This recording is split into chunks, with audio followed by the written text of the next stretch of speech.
կարձանագրվել է, ես ուզում եմ մեր հանրությանը տեղեկացնել, որ այս հարցման մասով մենք եթերում ենք խոստացել, երբ որ այս մասով ազգային տնտեսություններ էին եւ այդ քննարկման ժամանակ մենք արձանագրեցինք, որ տարբեր բժիշկներ ունեցել են մասնագիտական իրավունքի կոպիտ խախտումներ, երբ նրանց ուղղակի հեռացրել են աշխատանքից իրենց տեսակետը կամ նախարարին քննադատելու համար հանրային տիրույթում, դրա համար մենք որոշեցինք գնալ ձեր մոտ չի եղել, բայց հիվանդանոցներ կան եղել են, որ եւ ազապով են հիվանդանոցը հեռացրել է նախարարին քննադատելու համար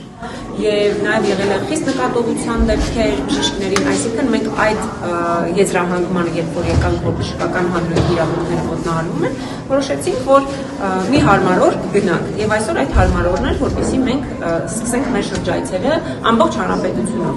ու կարձանագրենք այն բոլոր խնդիրները, որոնք որ իրականում կան եւ օրինակ այսօր վերել են ազգային ժողով նույն ապահովվածության հետ կապված որոշակի փոփոխություններ, նաեւ դա հնարավորություն է, որ մենք առաջի ձեռքից ստացած ինֆորմացիան այնտեղ քննարկենք, որովհետեւ ծանրաբեռնվածությունը գիտեք մեծանալու է եւ տաքսովարորդներն են արդեն ներգրավում, այսինքն ձեր ծավալը ապահովվածության շատ ավելի մեծանալու է, այո, բայց արդյոք բացատրությունը բարձրանում է համաչափ։ Բարձրացել է նույն տեղամասերների միայն per capita-ով երևի 20-30%-ով բարձրացել է իրենց վարձատրությունը։ Իսկ ծանրաբեռնվածությունը քանի տոկոսով է բարձրացել։ Նո ծանրաբեռնվածությունը այսպես ասել, քանի որ մանկաբույժների տեսանկյունից առանձնապես մեծ փոփոխություն չի եղել, որովհետև այսպես իրենք ժամանակ են պատկերել սպասարկում, մինչև 18 տարեկան երեխաները մեծ փոփոխություններ մանկաբույժների աշխատանքում չի եղել։ Փոփոխությունը եղել է այո, որ մանկաբույժական չի, բայց Գնաց մի հատ գինեկոլոգիա։ Այստեղ խնդիրը նաև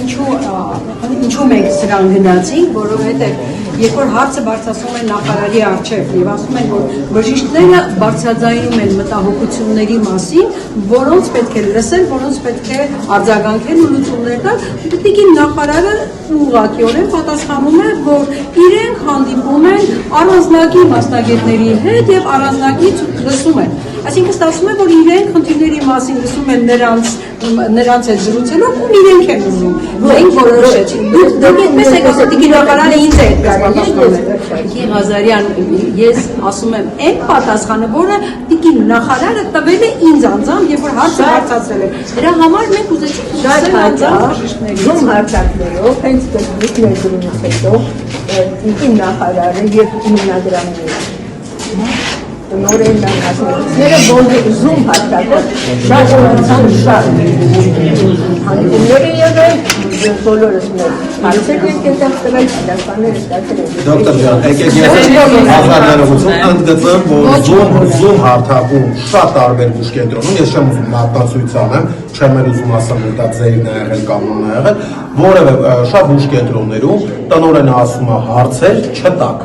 հրահանգում է։ Ես կարող եմ ձեզ հարց տալ։ Իսկ դուք զում հարցում երբևիցե բացատրել եք այն հարցը, ինչպես եք վարվելու ինֆեկցիոն հիվանդների, տուբերկուլոզով հիվանդների հետ, երբ որ նախարարը հայտարարում է, որ պետք է վերապրոֆիլավորվեն ինֆեկցիոնիստները եւ ֆիզիատորները, այլևս պոլիկլինիկաներին մասնակիցները ակտուալ չեն եւ պետք է դառնան ընտանեկան բժիշկներ։ Այդ հարցը դուք որպես փորձած, ես ձեզ ճանաչում եմ երկար տարիների պրոֆեսիոնալ, այդ հարցը տվել եք կամ ինչպես եք դուք որպես սպիտակ խալաթ հագնող պրոֆեսիոնալ բժիշկ գնահատում եք նաև ադմինիստրատոր, որ Հայաստանի Հանրապետության պոլիկլինիկաներով ֆիզիատրներ եւ ինֆեկցիոնիստներ չպետք է լինեն, հաջորդ է լինելու են գինեկոլոգները եւ մնացած այլ մասնագետները։ Ես ցիտեցի նախարարի հայտարարությունը, ասեմ, որ այս քանի տարվա կազմակերպիչական ինչ են ուզում ասել։ Այո, իրենց մոտ խնդիր առաջանա, որովհետև խորհրդատվությունները, այսինքն կյանքում առաջին անգամ հանդիպող դեպքերը շատ ավելի քիչ են այդ մասնագետների մոտ։